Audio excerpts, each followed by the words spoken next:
আলাইকুম প্রিয় দর্শক, অন্য মঞ্চের আলাপচারিতায় আপনাদের সকলকে আমন্ত্রণ জানাই। নমস্কার, আমি তরুণ ঘোষ। একটা ভিডিও দেখাবো আপনাদের, তারপর একটা খবর দেখাবো। এটা দেখলে আপনারা বুঝতে পারবেন ট্রাম্প কেন হঠাৎ পাল্টি খেতে চাইছেন, সে খবরও আপনাদের দেখাবো। এখন লাটাই থেকে ঘুড়ি ছিঁড়ে বেরিয়ে গেছে। এখন আর এই সমস্ত ট্রাম্পের ঢপবাজি আর চলবে না, কারণ যা হবার তা হয়ে গেছে। উনি নৌকো ছেড়ে দিয়েছেন, পাল কেটে গেছে, ছিঁড়ে গেছে আর কি। ফলে নৌকো এখন নিজের গতিতে চলছে। এখন এই ভিডিওটা আপনারা একটু দেখুন। মোদিজিকে কি সাদর অভ্যর্থনা জানাচ্ছে জাপান, তাকে গার্ড অফ অনার দিচ্ছে, নানান রকমের ব্যবসাপত্রের একেবারে প্রস্তাব হচ্ছে। আগে এই ভিডিওটা দিয়ে আমি শুরু করছি, তারপর আমি একে একে খবরে ফিরব। हम दिल से आशा करते हैं कि भारत और जापान के बीच और भी गहरी मित्रता और सहयोग स्थापित आगाह हो हमारे देश।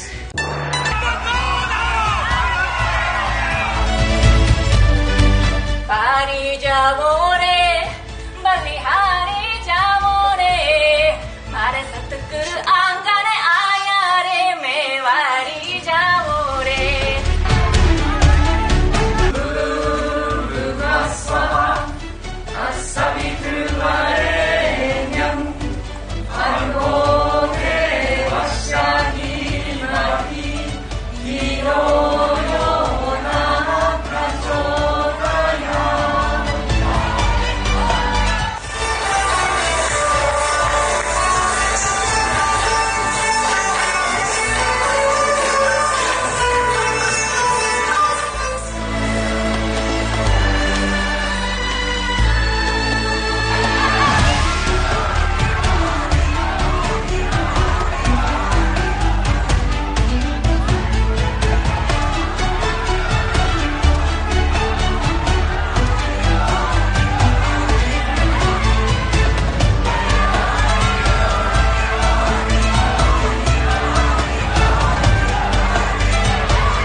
প্রধানমন্ত্রীর জাপান সফরের লাইভ আপডেট লিখছে কারা? লিখছে হচ্ছে Times of India. Times of India লিখছে প্রধানমন্ত্রী মোদীর জাপান সফরের লাইভ আপডেট। জাপান ভারতে 10 ট্রিলিয়ন ইয়েন বিনিয়োগ করবে। এক তো 550 বিলিয়ন আমেরিকার ওখানে ঢোকানোর কথা ছিল, সেই টাকাটা তো গেল, ওই চুক্তি আর হচ্ছে না। দ্বিতীয় হচ্ছে জাপানের সঙ্গে এই এগ্রিমেন্ট। আসলে জাপানকে বহুদিন ধরে আমেরিকা চুষছে। জাপানের আপনারা কতটুকু নিশ্চয়ই জানেন, খবর টবর রাখেন, যে জাপানের যে সংবিধান, সেই সংবিধান কিন্তু আমেরিকার লেখা।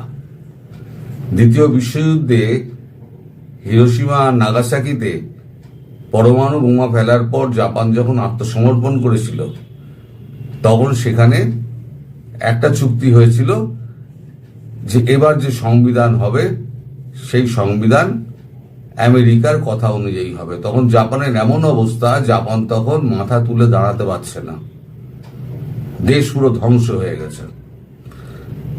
তখন সেই আমেরিকার কথা মেনে নেয় এবং সেই সংবিধান কিন্তু এখনো চলছে। সংবিধানটা এমনভাবে লেখা যে পুরোটা হচ্ছে আমেরিকার কন্ট্রোলে জাপান, ওই সংবিধানের বাইরে, মানে আমেরিকান সংবিধানের বাইরে যদি জাপান পা ফেলে, তাহলে জাপানের ওপরে যখন তখন অর্থনৈতিক নিষেধাজ্ঞা আসতে পারে।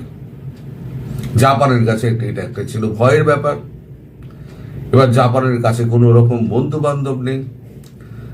আর আমেরিকার একটা মুশকিল ছিল, আমেরিকা ওই পরমাণু বোমা ফেলার পর আমেরিকার ওপরে জাপানের বাসিন্দাদের, মানে জাপানবাসীর বলা ভালো, যে পরিমাণ রাগ ছিল বা এখনো আছে, তারা কিন্তু আমেরিকান কোনো জিনিস তারা ব্যবহার করে না, আমেরিকান দ্রব্য বয়কট।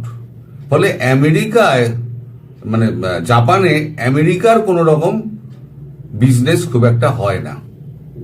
তাহলে আমেরিকা কি করবে? জাপানকে ফাঁসাও, ফাঁসিয়ে জাপানের থেকে ইনভেস্টমেন্ট নাও, আর তুমি যদি না করো তাহলে তোমার উপরে স্যাংশন চাপিয়ে দেবো। এই যে জাপানের ভালো ভালো যে সমস্ত গাড়ি মার্কিন যুক্তরাষ্ট্রের গাড়ি বাজার শেষ করে দিয়েছিল, কিন্তু আমেরিকা শেষে করলো কি, ওই গাড়ির ওপরে এমন শুল্ক চাপিয়ে দিল যাতে জাপানের গাড়ি আর ভারতে, এই আমেরিকায় গিয়ে না প্রবেশ করতে পারে। এর নিয়ে জাপান একটা বড় চাপের মধ্যে ছিল, যে চাপ থেকে এখন বার করে আনছেন ভারতের প্রধানমন্ত্রী নরেন্দ্র মোদী। তার সঙ্গে আছেন কে? শি জিনপিং এবং রাশিয়ার প্রেসিডেন্ট ভ্লাদিমির পুতিন। জাপানের সঙ্গে যে কথাবার্তা হয়েছে তাতে সম্ভবত, মানে এইটা জানা যাচ্ছে, ব্রিক্স যখন গঠন হবে জাপানকে ব্রিক্সে নিয়ে নেওয়া হবে এবং জাপানের নিজের সংবিধান জাপান নিজে করবে এবং জাপানের ওপরে যদি অর্থনৈতিক নিষেধাজ্ঞা যদি জারি হয় তাহলে এই ব্রিক্স তার সম্পূর্ণ দায়িত্ব নেবে। মানে কিভাবে অর্থনৈতিক দিক দিয়ে লড়া যায় জাপানের হয়ে, সেই দায়িত্ব কিন্তু জাপান নেবে। এই সমস্ত অনেক কথাবার্তা গতকালকে হয়েছে। এখন এই ভিডিওটা দেখার পর ট্রাম্পের পারদ তো চড়বে, ট্রাম্পের ঘুমও উড়বে। তারপরে এই যে নিউজ যেটা বেরিয়েছে যে 10 ট্রিলিয়ন আপনার ইয়েন ভারতে নিবেশ করবে, সেখানে ট্রান্সফার অফ টেকনোলজির মাধ্যমে। ফলে আজকে থেকে রাতের ঘুম, এখন তো রাত্রিবেলা আমেরিকা, এখন ভোর হচ্ছে এখন, মানে আজকে রাতে আমেরিকা, আজকে রাতের থেকে ট্রাম্পের ঘুম নষ্ট হয়ে যাবে। কারণ আজকে মোদিজি গিয়ে পৌঁছাবেন গভীর রাতে, মানে 31 তারিখ হয়ে যাবে তখন চীনে। মানে 31 তারিখ আর 1 তারিখ, এই দুটো দিন এই 3 মাথা বসবে। এই 3 মাথা বসে ঠিক করবে যে ব্রিক্স গঠনটা কিভাবে হয়। এসসিও কিন্তু একটা মোড়ক, এই এসসিও মোড়কের আড়ালে ব্রিক্সের যে সমস্ত দেশগুলো রয়েছে এবং এসসিওর কিছু দেশ রয়েছে যারা ব্রিক্সের মধ্যে আছে, কিন্তু প্রধান 5টা দেশ হচ্ছে ওই Brazil, Russia, India, China, south Africa. এই 5টা হচ্ছে যাদের প্রস্তাবিত দেশ, তাদেরই একমাত্র ভেটো দেওয়ার ক্ষমতা রয়েছে।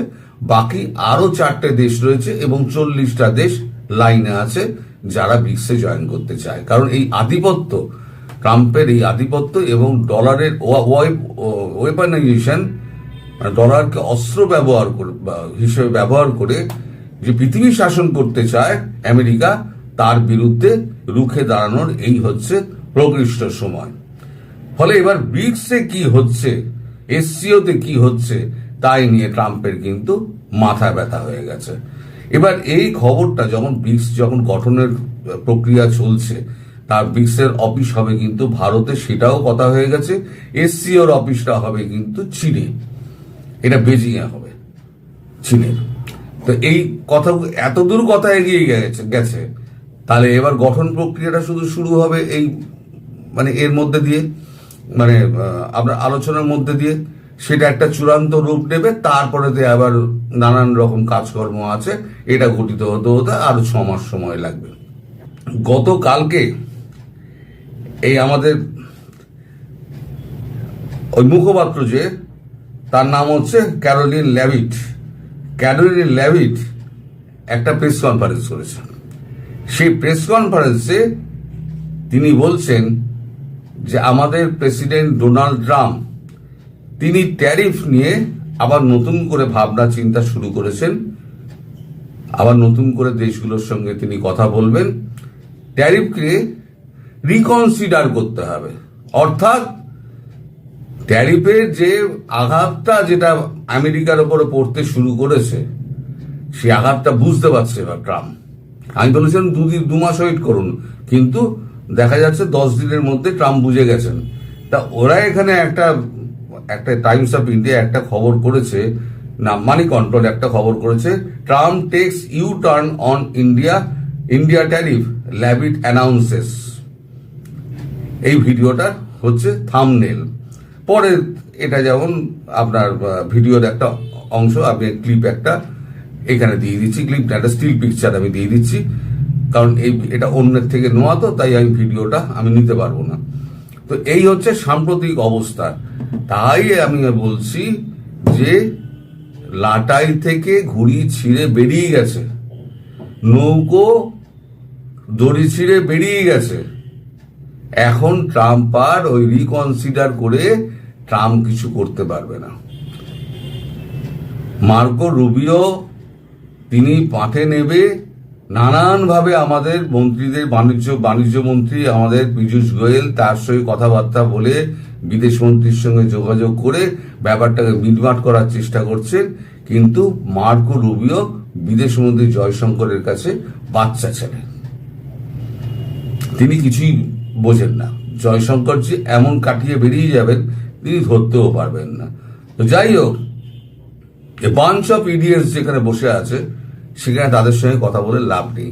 নিজের দেশকে কিভাবে ধ্বংস করতে হয় এরা ভালো করে দেখিয়ে দিল। America great, America make America great again বলে শুরু করেছিল না, এখন হয়ে যাবে মেক আমেরিকা গাটার এগেন। সেটা করবে এই আরআইসি, যেটা আমি গত 3 মাস ধরে বলে যাচ্ছি। আরআইসি গঠন হচ্ছে, ব্রিক্স গঠন হচ্ছে, 3 মাস ধরে আমি বলে যাচ্ছি। সেটা আলটিমেটলি সফল হতে চলেছে। আমার এই 3 মাসের যে বকা, সেই বকার একটা সার্থকতা আমি এখন দেখতে পাচ্ছি, চোখের সামনে ঘটতে যাচ্ছে। সবাই ভালো থাকবেন, সুস্থ থাকবেন এবং সাবধানে থাকবেন।